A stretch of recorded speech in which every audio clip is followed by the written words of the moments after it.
All right, this is Vigor DIY coming to you again with another FYI.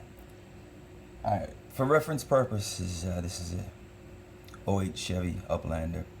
Um, I, you know, but this applies to any vehicle, electrical, fuel pump, sensors, um, anything that has some form of connections, right? Now I know from my experience with old school Bimmers, the old school Bimmers, because they're old, they get a lot of corrosions and stuff like that on their fuel pump. And the older E28s, for example, had two fuel pump, one in tank and one, in the chassis. Newer cars now have fuel pump, one fuel pump, and fuel filter,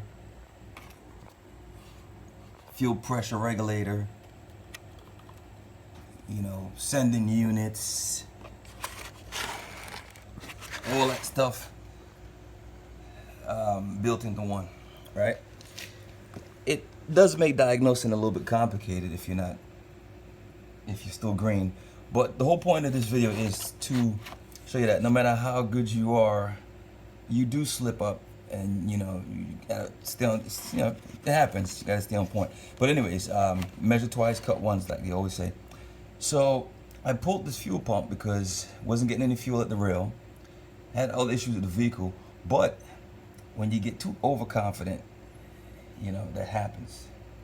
So I condemned the fuel pump, got a new pump. This is the old pump.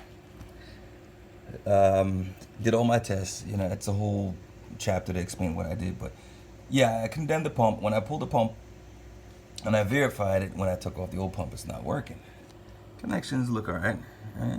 A little brown from I don't know if you can see that from running hot, whatever. But when you look into here, you can see how corroded the hot wires. That's the yellow for the pump, which is your voltage. The black would be the ground, and that's to see here. I'm sorry. The yellow is the very one on the far right, the very in the far corner, and then the very far left is the ground. So the ground was good, but apparently the pump was arcing or hanging up, and then sometime it would die. But in this situation, when you turn the pump around, you can see on the back side, you can see where it started to fry or burn. That's the hot wire. So yes, definitely the pump failed. Whether it's the motor or the wiring, it's the one unit, it failed. For the trouble that you got to go back through to put it back in the tank, you're better off just getting a new unit. Unless it's your personal vehicle and you don't mind, Jimmy rigging it or whatever, so you can save some money. But if you do have to go back there to drop the tank, that's what you're looking at. Up on doing that, putting the new pump in, you can easily overlook the wire harness. Looking at it from the outside, it doesn't look too bad, right? You see a little indication right here that it was burnt, but it doesn't look too bad. So you might reconnect it to the new pump, if you can see that, and then you'll still have the same issues and no start. So it's always best to double check everything. Now this one I've got it pulled apart so you can see. So up on pulling it apart, let me see if I can get my hand in here, and I don't have one of those fancy tripods, but so I already disconnected it and just put it back stage, so you can see. You pull this whole piece apart and you look in here, and the first thing you see, like I said, it looked good on the outside, not too bad, right? I've seen worse, and it worked. You look here, you've got the green corrosion on one of the wires. That's one of the signal wires for the fuel sending unit, and that would explain why the new pump was doing the same thing the old pump was doing, faulty gauge. But then that confirmed that something else was going on. Up on disconnecting the wire harness, this is the hot. A quick side note. So each car maker has different color codes, right?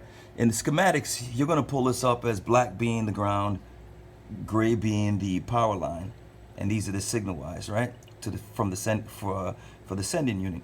But on the actual pump, black is ground, which is common in electrical theory, and then yellow is hot. So if you change these pigtails and you got one color like all gray, like sometimes you get the aftermarket ones, you're gonna have to make some kind of notification, make it easy for the next mechanic when he diagnoses. But if you're looking at schematics and you're seeing gray but you're following yellow on the pump, it's gonna be kind of confusing. So you want to stay with the OEM or make markers, but just keep that in mind. If if you can't figure the color codes out, just remember that aftermarkets don't always follow OEM color codes.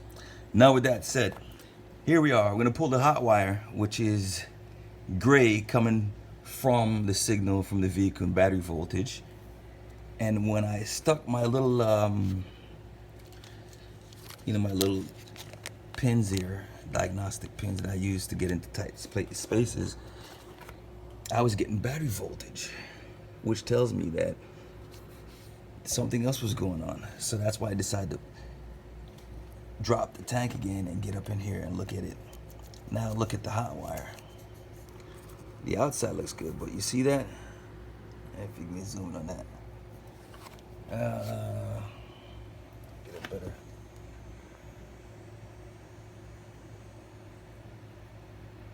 It's corroded. It's kind of like the corrosions in your flashlight. Got good batteries, but not making contact. And then sometimes you might get lucky, you get a little arc and it starts up and it cuts off. So we've got a good ground contact. So we don't have a short to ground issue. Ground is nice and clean, you see that? But the hot is literally corroded. And if you handle it rough, it might just disintegrate in certain places. So yeah, guys, when you diagnose it or when you're putting it back together, I know sometimes time's of the essence, but even if it looks good on the outside, doesn't mean it's good. Just if you got the time, you can get in there and just double check it. And also, putting a contaminated connector on a new pump with rust can compromise the new pump. So just wanted to share that with you guys. So sometimes you put a new pump in a new part, a new sensor, and you still have the same issues. You're starting to doubt the part or doubt yourself. Maybe it's just something simple like a connection or a simple clip broken and it's vibration mix allowed to ride off or whatever the case is. Or even sometimes you might even forget to take off the shipping caps. Whatever the case is, just keep that in mind, because even the best of the best make those mistakes. No man's an island, no man stands alone. This is Vigor DIY coming to you again with another FYI.